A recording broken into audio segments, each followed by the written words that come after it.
And that's what we're doing on Thursday nights. Well, I know I've been to most of them, and they're extremely well received and powerful and amazing messages. And certainly people are benefiting greatly, and I hope you guys are able to get these words, the transcripts, the transcripts out, yes. Because it's invaluable information, and really information that's going to really touch a lot of people's hearts. So I know that's in the works, so very exciting. Yeah. So one thing, AHONU, is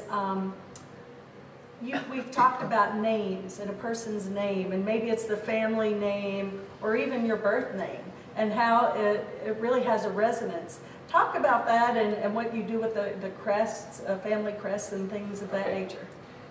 I'm a great believer in the sound of a person's name, and it so happens that in Ireland it's a tradition that a lot of parents name their children after them. So my father's name was Kevin, and he called me Kevin. And I always felt that, well, I'm not him.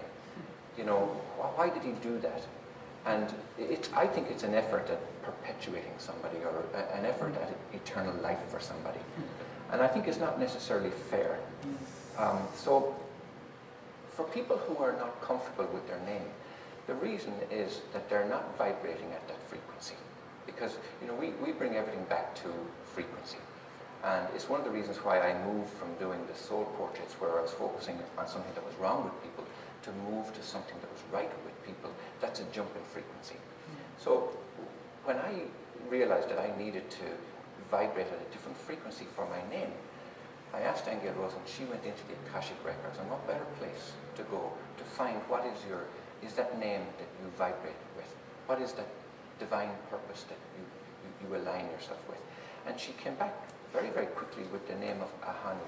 Now, as it turns out, my favorite sea creature in all my life has been the sea turtle. And we discovered about a year after she gave me the name that AHONU is the Hawaiian word for sea turtle. Oh, wow. So it really made sense. But to bring that forward and talk about the family name, what I discovered was that the same technique that I was using to help people on an individual basis, I found that it actually could help people with their family. A woman came to me at one point and she said, I've got family problems, you know, can you help me? So I tuned into the family name and went back in time, as it were, prior to any distortion with the name. And I'll give you a perfect example of what happened with our name, because my last name is O'Grady. And when we got married, oh, by the way, can I say that you're the only person that has ever come between myself and my wife. Sorry you had to find out this way. That's a twin topic. I'd love to discuss at some point. We'd love to talk about twin flames. About the We are twins. twin flames.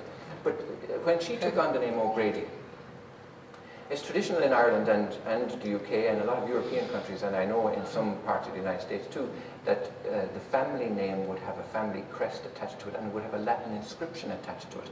Now ours said vulneratus non victus, and what that means in English is fallen but not defeated. And she said to me immediately, why are we going around with the energy of this fallen but not defeated? I said, Now that I'm married to him. I said, you're right, let me see if I can fix it. So I tuned into the vibration of our own name. And I found as if it was like a cinema scope going back in time to the time before there was any distortion with the name, before any battles. Because as you know, family crests are all about battle emblems and war emblems and helmets and shields and swords and lions and all. And I found this image for the O'Grady. And as you can see, it's... Yeah, I'll pass it around. It's got all the colours of the chakras in it. It's perfectly balanced in terms of the numerology and so on. But once I had this family crest completed, the whole family dynamic changed, didn't it? We were finding connections with our family in parts of the United States we never knew they existed. All over the world, our business changed instantly, and so on. So many, many other people asked me to do the family crest for them, and they've really been transformative. But really what we're talking about, though, is a jump in frequency. This is the key point. It's Or a return to the original pattern, you know, before the ego got in there. Yeah. Absolutely, yeah. Well, it's really all about vibration, It isn't it, is, or frequency? absolutely. So would you want to expand on that a little bit? Yeah, you know, we're finding it, you know, that it really is all about choice. Okay, I'll kind of begin there because, you know, before he was doing that, and this is what I find in Spirit gives you ideas, because that was a download. You know, when I said, well, what about the name? And I'll just tell you this, because I had a Buddhist nun who would come to me every week for healing work. And I showed her the family crest when Kevin was finished it, and she said, do you have any idea what this does? And I said, yes, we do. So she said, I want one. And hers was so remarkable that it actually changed the dynamic of the friendships in her neighborhood, because she was considered the mentor of the street. Okay, so a lot of people were psychically connected to her, but being a Buddhist, she understood the shift in frequency. She understood that it really is a choice that you make every single day of your life. And she knew by choosing to have that done, she was going to be shifting a very ancestral dynamic. Okay, so but certainly we're finding that this is a time period of choice. That where we are now is we're straddled between our past and the future that we want to create. And we've got energies that are now available to us to manifest so much faster. But I find that you just can't leave any stone unturned either, you know? And I'll just briefly say that, you know, some of you would know that I've had this ear infection and a back problem since the day before my birthday. Which was 11/11. Which is 11/11. And I finally realized last night, I was sitting in the chair, I've journaled a lot about it, because I was trying to, ultimately, after you get through all the drugs, you know, when they don't work, your spirit says, now will you find out what's really going on? And I did that, and I realized that I had old past things that I thought I had healed that were really still in my body. And so they were coming up for me to look at once again. So when I say choice, I will also say along with that, I believe self-honesty is the most important aspect of any kind of healing you're doing. And certainly through all the journaling I've done, I've learned to be very honest. And actually the journey got to be fun, because I really didn't care what I turned up. I didn't care how dark it was. I didn't care how light it was. It was information. It was information about me and my consciousness, because I'm a firm believer that you can't choose if you don't really know what the choice is or what the issue is. So it's really the reason I do journaling classes, because, you know, Spirit gives me questions to give people every week that are designed to uproot them. Okay? But it's actually a wonderful process. So, but I am somebody who believes that if you don't know what's happening in your subconscious, if you don't know the associations you've made throughout your life to anything, work, you know, what's your idea of work? What's your idea of male and female energy? What's your ideal, you know, of life on various levels that we take for granted? But if you really don't know what you think and believe about them, you can't choose differently. And I'll just give you a brief example. I was in a marriage for 17 years to a man who was, well, he just wasn't emotionally available, and he was verbally abusive. And I can look and say where that came from. But the point is one day I decided I was going to journal and write down what did I really believe about men, what did I really believe about women. I had 5 pages of stuff. And what struck me the most was I had all these negative adjectives about women, and it went into past lifetimes. Suddenly I was remembering lifetimes, okay? And they were just coming out on the paper, and I realized I had a belief that women were weak, ultimately, you know? And I thought, well, after I looked at it, I said, well, no wonder he treats me the way he does, okay? So after that, everything changed. I think we had one more argument where he was in my face. And suddenly I just busted out laughing. Where before I would have taken it so seriously, but now I knew what was happening. So I laughed and laughed and laughed. Of course he turned beet red, you know. But that was the end of it. That was the end of it. There was no more after that. So I found that very curious.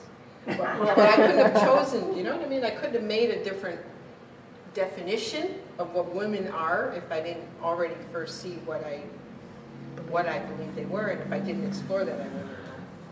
Well, that's a great example, and I think too what you said is being able to laugh. And you know, when we take things so seriously, when everything that's going on in our life is really a lesson.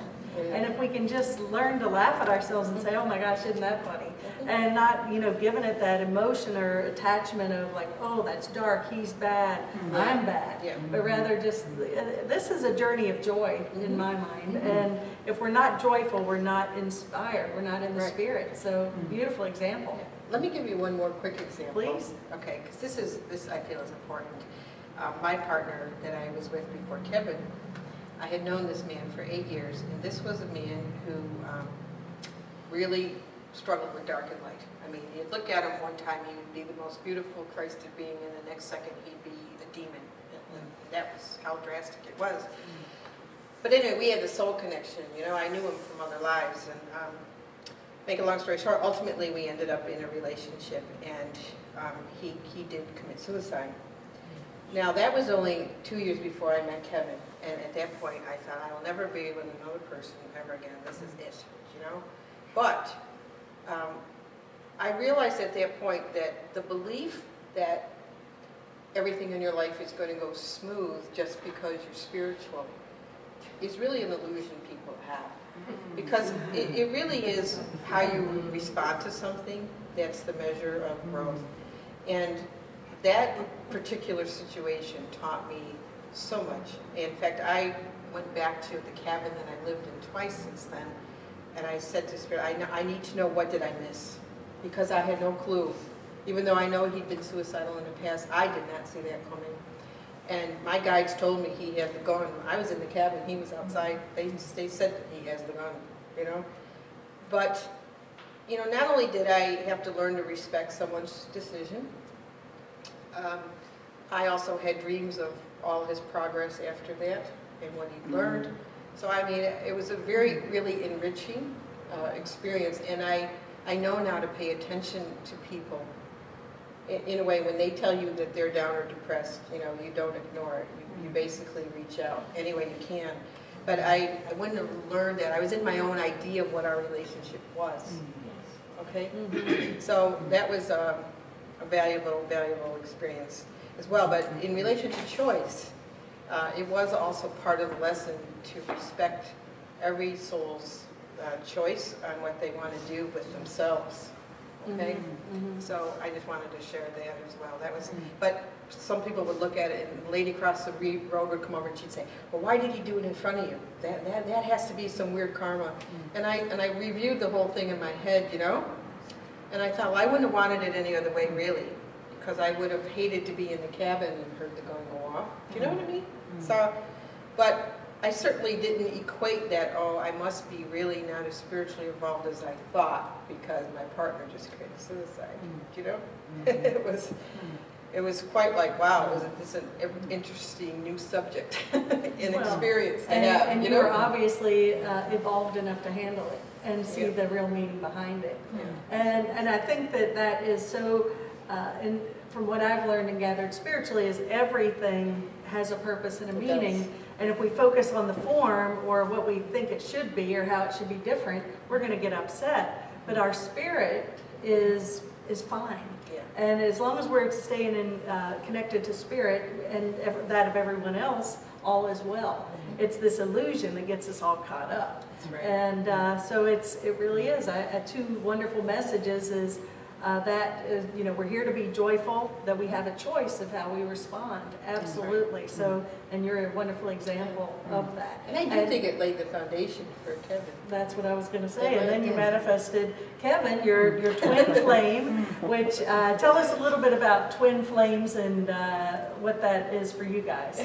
Well, we need a whole program on twin flames. In fact, we do a one-day workshop on twin flames because it is a phenomenon that a lot of people are encountering in their lives now. They're meeting people, they're coming back together, and they're questioning these relationships, or divorce. They're divorcing who they're with, and they're finding that they have a much more sacred relationship with somebody else. You know, not advocating one thing or another, but they're encountering these relationships, and they're questioning these relationships, and we find it more and more. So there is a deep understanding that needs to happen around it. It's not something that you can casually dismiss as soul flame or a sexual attraction. It's very much more than that. Mm-hmm. Well, we'll look forward to that workshop. Yes, what were you going to say? I'll just comment that one difference thing with me, because I've been with soulmates as well in my life. What I find very unique about this particular relationship is that there's a very deep grief that comes between us. If we made the joke that you were coming between us, but the truth is we cannot be separated for very long. We be in the same house, and if I'm working making fairies and he's in the other room, after 2 hours he's coming in going, okay, enough, come by the fire, come by the fire, you know? Aww. But that's very different than any other relationship that I've had. So much so that we can't argue because the grief of arguing is too painful. So you really understand that this person is you and that you feel exactly everything that the other person feels. And the telepathy is crazy, of course, because you just know each other on a level. So it is a whole different energy, absolutely. Well, now I feel a little guilty sitting in between. No, because when Are you getting warm? Connie said, Connie sit in the middle, we both thought, oh. Okay. Yeah. Well, it's all perfect. It is perfect. It's your all's lessons, obviously. So, anyway, well, this is so wonderful and great information, and you all are wonderful teachers and friends and a wonderful part of our spiritual family. But I do want to just, before we close, your fairies that you create are, actually, if you would just bring one up, Connie, I love these, and if you would tell a little bit about these, they're wonderful. Well, basically, it was the Fairy Kingdom that asked me to make fairies, and she's just a tiny little Christmas fairy in a sleigh. But I used to do a lot of work in the woods, and there was a time in the woods where I was actually approached by the elementals to come and heal an area of the forest that was just dead. And I found myself walking spirals and making tones that some part of me knew. And I came back a week later and it was foot-high grass and the whole thing. But it was after that they, I'm not a ritual person in the sense of, like, some people will create altars. They'll have Buddha, they'll have Kuan Yin, and I've never been able to do that. But the fairies said to me, well, you can make an altar to us, okay? Now that made sense to me, and that felt so right. And I made this little altar, and then at the last they said, now don't forget the wine. So I went and I got this miniature wine glass, and I keep it full of red wine. Oh, that's funny. But actually, they did ask me to start making the dolls, and what I have found is they make themselves, and each one has a particular life force energy of its own, and I just am in a completely different place when I make them, and to me they represent to stay happy and joyful and light and believe in the magic of creation, because certainly it's a powerful kingdom, even though they look cute. Do you know what I mean? And I have made them for specific purposes. People will ask me for manifesting a prosperity fairy or a relationship fairy. So I've done them on all levels, but they are little balls of light, and people do comment on them, and I love it.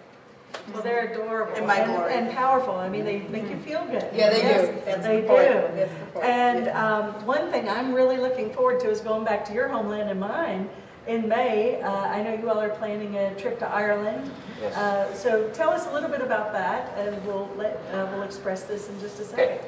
Okay. There are marvelous connections between Ireland and the United States. Over and above the connections that we know that a lot of the US presidents have claimed Irish heritage. But there are deep spiritual connections that we're discovering more and more as time goes on.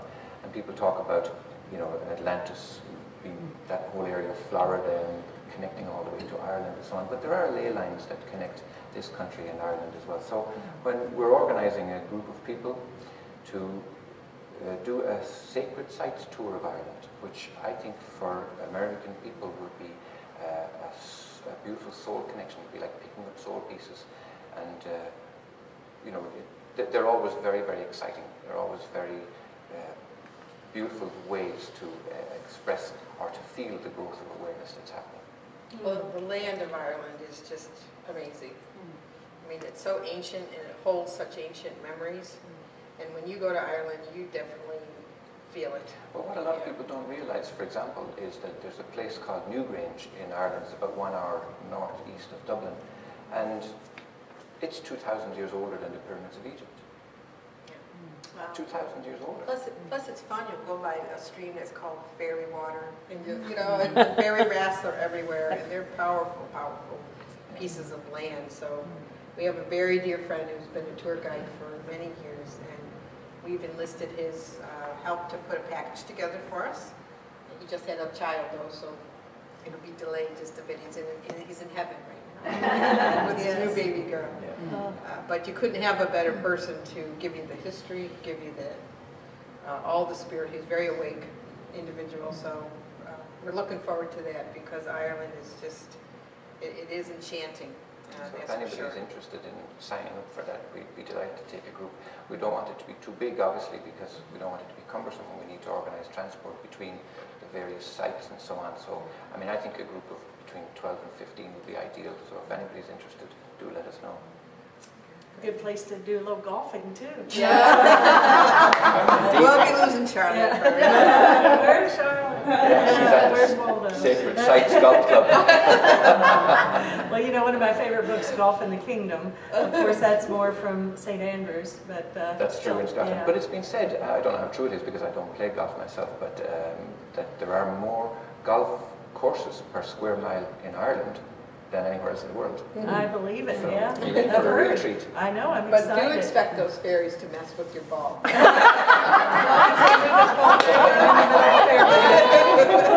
good.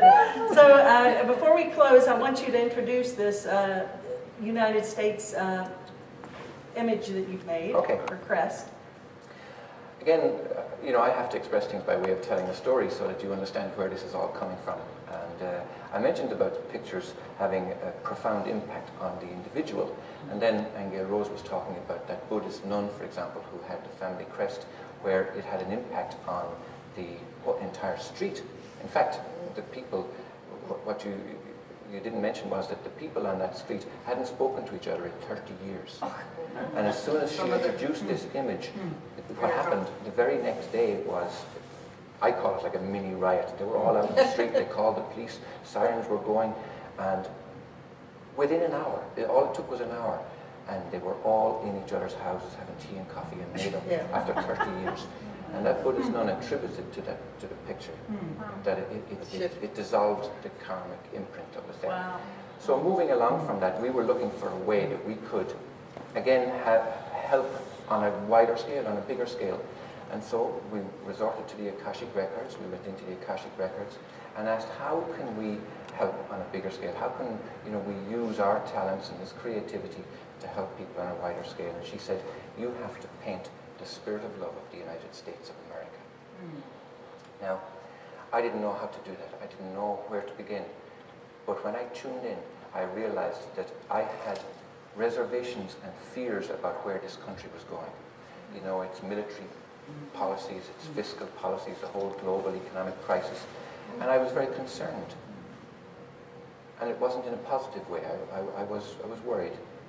And I did the same thing as I did with the family Crests. I went back in time, and I could see myself being at that place where the founding fathers were, with their desire for a beautiful state where each person was equal, where the wealth of the country was for the people, where there was self-governing, where there was truth. And I found this image. And represented in here are all the peoples that make up the United States of America. You have the French and the Italians and the English and the Dutch and the Chinese and the Irish, but you also have the indigenous peoples. You have the Thunderbird here. It's surrounded, the pyramids are in the center, which basically represents that sacred knowledge that the founding fathers had at that time. And it's surrounded by diamonds and jewels and pearls, which represents the value of the people, the wealth of the people being kept for the people. It's enclosed in a circle of gold for the same reason, high frequency color. And in the very center you have that white circle of truth. Now nowhere in this image is there any emblems of war or battle or greed or corporate power or competition. So I'm begging for you, Charlotte, to ask me about the t-shirt. Tell me about the t-shirt. I don't know if you've had anybody ever strip on your shoulder. This is fun. Don't let me use it. All right. Yeah. This is the only t-shirt that we've had made as a trial run. But here's the thing, we want to make this available to everybody. You know, we really want to push this image out because it's an aspiration. It's an effort at raising the frequency of individuals and also the country. So this is available on our website for, I think it's like $15 for the sleeveless one, and a long sleeve version is $20 or something like that. But it's also available to be made on, you know, baseball caps and mouse mats and fridge magnets and aprons and, you know. So we would really like people to become aware of this. And because it's the power of the symbols. It's the power of the that they don't have to really understand the picture. They just have to see it. You know. Thank you for Beautiful. giving me the Well, you look like Superman That was there. great. We all had to go. He's saving the money. That's right, saving the planet. Yeah, Superman. So very cool. Well, count me down for one. I'm going to have one, and I'll wear it proudly. So, well, this has been fantastic, guys. Love both of you all. Thank you so much for joining us. Thank you. And Thank you, everybody, I'll for offer coming. an opportunity for someone to ask a question if they'd like. The class this afternoon. We'll do that Okay. after. Okay. I have a question. Is the Thursday group open to everyone, and Yes. where and when? Yes, it is. And this Thursday, it's going to be downstairs in Charlotte's golf room, which as soon as you come up these stairs outside that we came up, it's right straight ahead. Then what about the following week? Are you going to be here? We'll for talk that? about that after. Okay, well, So that, week yeah, to yeah, week. Yeah, week to week. Yes. I There. was just wondering for AHONU. It's a $20 charge. And what time is it? 7 to 9. Oh, I work that. Okay. Okay, sorry, Deb, go ahead. That's okay.